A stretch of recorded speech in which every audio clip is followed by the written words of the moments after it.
Saving, investing, and globalization. Our money is used for many things: purchasing essential and non-essential items, investing in a business, and securing the future.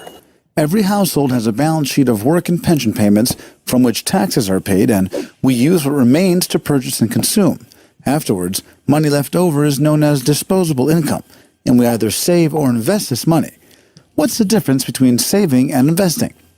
Saving is defined as storing money for future purposes, and investing is meant to increase wealth. Traditionally, saving is considered secure, and the future result is usually known in advance. Investment carries risk, and the result cannot be predicted with certainty in advance. In developed countries, there is a compulsory pension law. In other words, every worker saves money from his place of employment towards a pension. Of course, if we want to save money ourselves, we can do so as well. There is an option to save for a period of time as well.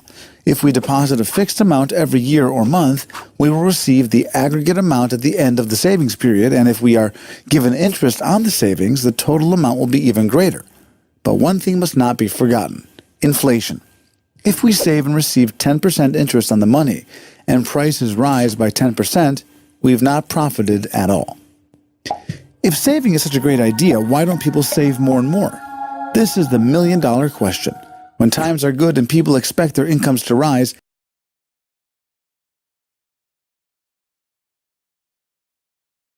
they tend to save less. When interest rates are low, people prefer to consume or look for profitable and sometimes risky investments. In the decade preceding the crisis, people bought houses with their own money and on credit. House prices rose and euphoria was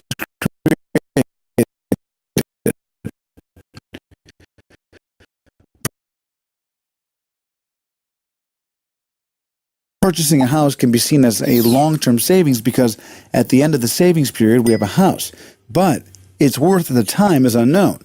After the crisis broke out, people reduced their consumption and started saving more. In a poor country like India, people saved around 30% of their income, while in the United States, people tend to save only around 4% of their income. In a consumption-based economy like in the United States, an increase in savings at the expense of consumption harms economic growth.